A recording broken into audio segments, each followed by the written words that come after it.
Tam Luang Nang Non Cave. In June 2018, a junior soccer team in Thailand was trapped in a cave for 15 days.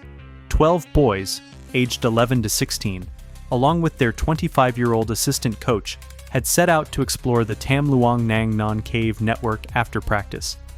It was supposed to be a fun little adventure. They went deep into the cave, more than 2 miles in, when, out of nowhere, a sudden rainstorm hit. Within minutes, water came rushing in, flooding the entrance and lower tunnels, cutting off their only way out. Luckily, some high spots in the cave still had air, but the lower areas were completely underwater. A week passed, and the boys and their coach were still trapped in total darkness, with no food, no phone signal, and no way to call for help. The water kept rising, and strong currents made it nearly impossible for local rescuers to get through. Then, on July 2nd, 2 British divers, John Valanthan and Rick Stanton, finally made it through the tight, muddy cave passages.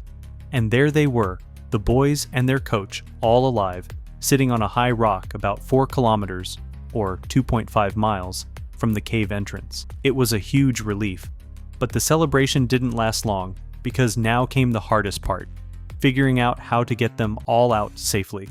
Rescue teams came up with a few ideas to save the boys. They thought about teaching them how to dive, finding or drilling a new way into the cave, or just waiting for the water to go down. But that could have taken months. In the end, they decided to pump the water out. Workers used powerful pumps and even changed the path of some streams to help lower the water inside. Eventually, the first part of the cave dried up enough for machines to get in. From July 8th to 10th, all 12 boys and their coach were safely rescued by an international team. Sadly, a former Thai Navy SEAL named Saman Kunan died on July 6th from lack of oxygen while he was coming back from delivering air tanks to the trapped group. Pierre Saint-Martin Cave Incident. In 1952, a group of brave French explorers set out to explore one of the deepest caves in the world, Pierre Saint-Martin Cave, hidden in the Pyrenees Mountains. Among them was Marcel Lubin. This expedition aimed to go deeper than ever before and film their discoveries. The team used a wire rope and winch system to lower and raise people into the cave. Lubins was being lifted out of the cave when a clamp on the wire loop holding him failed. He fell about 30 feet and tumbled down a rocky slope. Amazingly, he survived the fall, but his injuries were serious, with broken bones and internal damage. After more than 24 hours trapped and injured underground, Marcel sadly passed away in the cave. His body remained there for over a year before it could be safely recovered due to the extreme depth and terrain, broken equipment, and the risks involved in another rescue attempt. The team wanted to recover him with care and respect, so they had to plan it properly and wait for better weather and stronger equipment. His body was finally brought out during a later expedition in 1953, Nutty Putty Cave Incident. On November 24, 2009, John Edward Jones, a 26-year-old father and medical student, went exploring Nutty Putty Cave in Utah with his brother and some friends. John had gone caving since he was a kid, so he felt confident. That night, they were trying to find a section of the cave known as the Birth Canal, a tight but passable tunnel. But John accidentally went into the wrong passage, a steep, narrow crack that led downward. He believed it would open up, but it didn't. Instead, he got stuck headfirst, deep inside the cave, in a space just 10 inches high and 18 inches wide.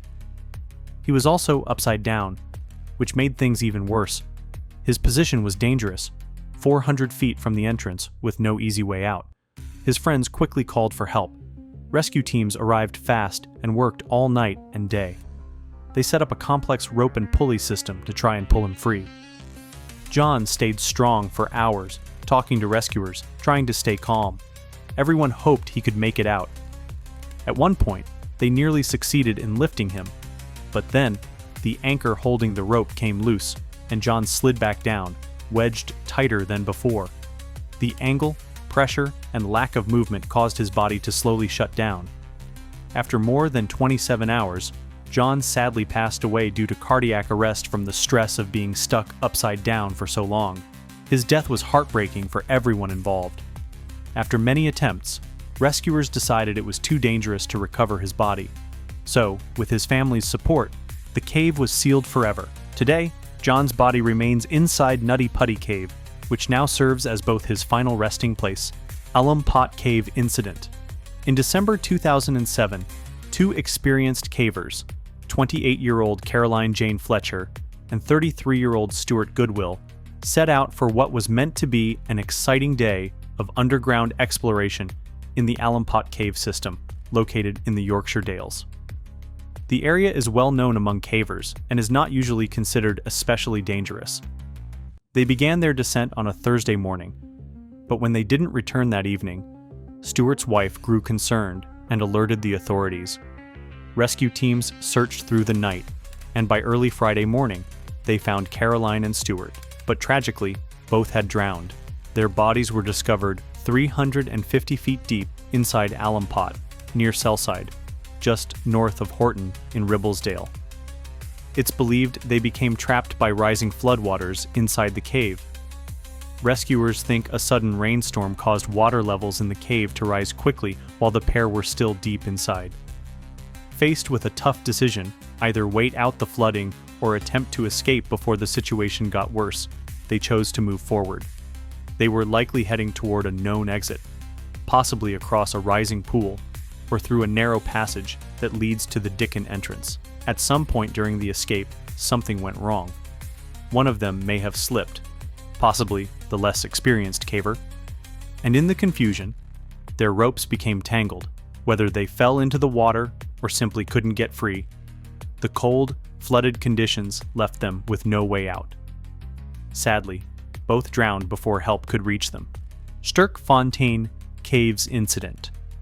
In 1984, Peter Verhulsel and a group of friends went cave diving in the Sterkfontein Caves in South Africa. Peter was curious and loved to explore, so he broke off from the group and swam into uncharted tunnels. It wasn't the first time he had wandered off, but on the third time, his friends couldn't find him. He had gone too deep into the maze-like passages and got completely lost. His friends searched for over an hour, but had no luck. Rescue teams soon joined the search and spent 6 long weeks trying everything they could to find him. Sadly, when they finally reached a small dry island deep inside the cave, it was too late. All they found were Peter's remains. They believe Peter found that island after swimming through the tunnels. Cold, tired, and running out of air, he climbed onto the dry spot. He didn't have enough oxygen to make it back out, so he stayed and waited for help. Hours passed, then days. He ran out of food, and eventually, he died, alone in the dark, deep underground.